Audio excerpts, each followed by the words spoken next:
I greet you all NSPPD family, because what God cannot do does not exist. I talk about that woman, that lady whom God has shown mercy. I would call Destiny ETIKO, because they came back and now God has really shown me a lot of mercy. But that's not notwithstanding. I'll just go straight to the point.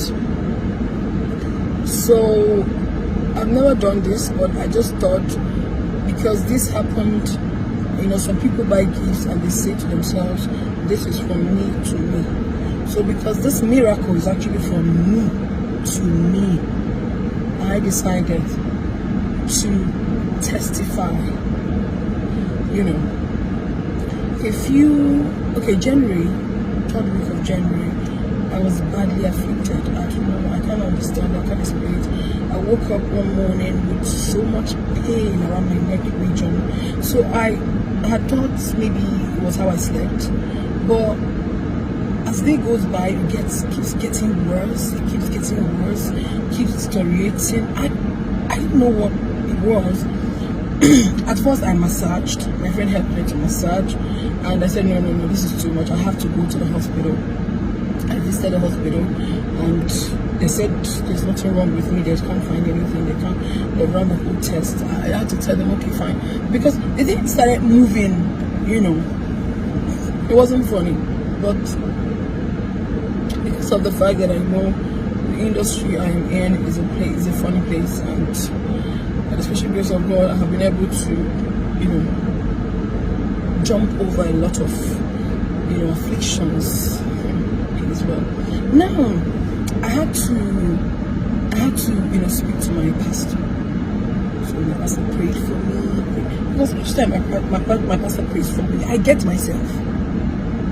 But it was as if the person was playing, My mother's pastor prayed for me. It won't work.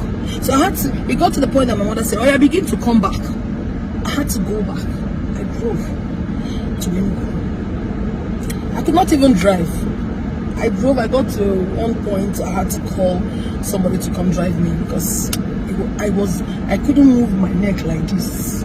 I couldn't do like this. But because I'm a strong person, I was managing using it to do few jobs that people might think I'm fine, but only few friends that are close to me knew what, went wrong. But then I went to Nollywood. My mother took me to her pastor. Her friend took me to her own pastor. There's no prayer that did not happen in my life. I still did not get myself. It was getting worse. I wake up every morning, getting up, because I said, one person give me better knock for my head. How can it be here, Kabiko? The thing will drag me to the thing they happen. So it got to a point to say, God, at least you told me, you said in your word that the affliction can never rise the second time. But it's as if it's rising more than the second time in my life. What did I do, people are like? My hands are clean. God, if I've ever thought of evil, thought more of executing it, let whatever the person has done, keep happening in my life. Let however the person has planned it, let it just work well for the person. But if I, Destiny ETIKO, has never ever done anything against anybody, God, please fight for me. Then that one fateful morning, I'd left Enugu after staying few days. I was not fine. I told my mom, let me come back. I got back to that's all of that too. Then waking up the next morning, okay, my Iran and Iraq, the war was as if those two countries, they were here just now. Now I pure one as we see. Now I said, what the fuck? What is going on? No. So I was so pained. I said, God, what did I do? Who have I offended? Then my spirit just said, can you pray? I said, where won't begin to pray? Who have not prayed for me? They have prayed for me. Where will I even begin to pray? And I remember NSPPD platform. I just opened my phone. It was almost finished. It was just about 7:48. I just tapped in, and immediately I got in there. What I was hearing was, Lord, show me mercy and deliver me. Lord, show me mercy and deliver me. I queued in. Lord, show me mercy and deliver me. Lord, show me mercy and deliver me. Like, I didn't even, that was all. I started with that, Lord, show me mercy. And at that point, Pastor Jerry was there in the pulpit, crying. You know, he was addressing the crowd, of course, you know, the people in the platform. He was crying and saying, Lord, show me mercy and deliver me. And I cued in, Lord, show me mercy and deliver me. Before I knew it, I began to blast in tongues. I began to speak in tongues. And on top of my bed, I was, you know. But getting myself, I was already in front of the door to the stairs, close to my altar. That was where I found myself. I did not know how I didn't know how I got to that place. And getting up, as in getting up from where I went, because I really went far. I was blasting in tongue. I was, Jesus Christ. By the time I got up, I realized that the neck that was very static, like that was like I was like a statue, you know.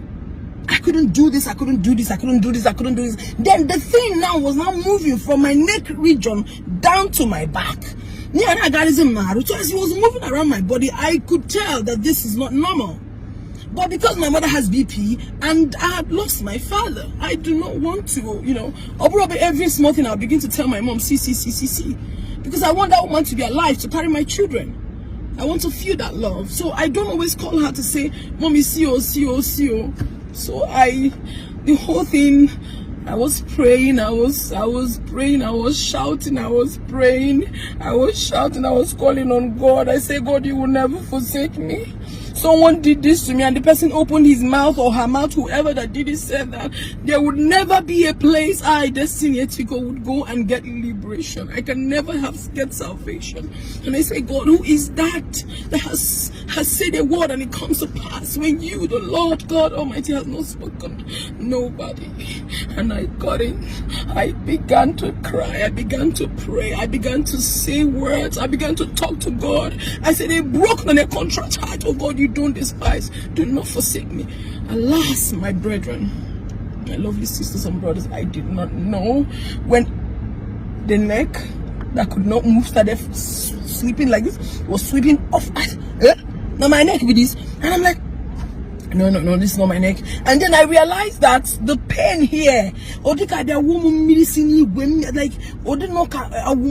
like it was so cold, like they poured me cold water here. I see, Jesus, am I getting the salvation already? Didn't someone say that I would never get salvation? Am I getting it? And I said, okay, let me not be so excited immediately. Let me even, you know, hold it back and understand what is going on right now. And then I said, let me try, because here I have ulcer, right? And also every time on the platform I used to say, God, please, you know, help me with this ulcer. It's been over the years. But then whenever I put it, I say, God, I don't have ulcer again. I can never ever have ulcer again. The ulcer is gone. Because the ulcer is too bad. It gets worse by the time. Then sometimes it hooks me. So I thought it was the ulcer that was hooking me. I took all the medications, but yet it didn't stop. But that particular day that I was feeling my neck was free, the pain that all the knock, it was as if someone just used something to choke me like this. I held it and I can't move, and held it and I can't shoot, I can't do my work. And I'm a very hardworking person. I don't like to stay at a place. So waking up every morning, seeing myself sitting at a place, it's a big problem. Then I said, what is this? So then I now realized also that pain, that strong pain at my back was gone. And then because of the pain, I slept not wearing anything, right? Then waking up, I could do like this. I was jumping up. Hey God, I beg go. If you were in my house that day, if anyone in my house that day, I was just alone, the person must come up and say, what be the problem?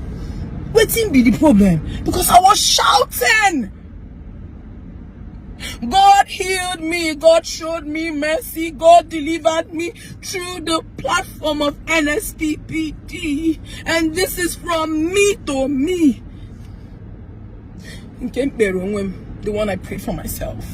So brethren, I don't know how you do it, but you see, this NSPPD is a you see, what God those in this platform, I hear people say they have testimonies and all of that. I have not had one until now. I am now beginning to understand how God has used Pastor Jerry to save a lot of people out there. I am a living testimony. And it happened to me. It happened to me. That word he was saying, God, show me mercy and deliver me. I followed that word. I queued into that word. I was shouting it with faith. I began to talk to God. And I say, God, how can somebody who did not make me, who isn't my mother, neither is she or he or whoever, my father, open mouth and say that whatever affliction they have done to themselves and not me would never leave me? For what? I know I'm a strong woman. I began to kabash.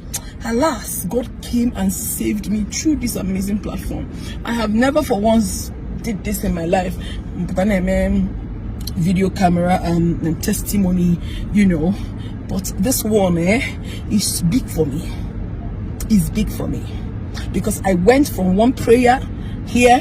I don't want to start calling states, to another state, to another state, to another state, to 5 states. I was never healed. I'd never got my salvation until I queued into this platform, and the word I heard from Pastor Jerry's mouth that day, I used the same word with faith. And yeah, I can jump, I can laugh, I can, what God cannot do does not exist. I'm super excited. You have no idea how I feel. Thank you, Jesus. Thank you, Pastor Jerry. Please keep doing you, keep being you, keep being you, keep doing you. God continue to bless and protect your family. One love.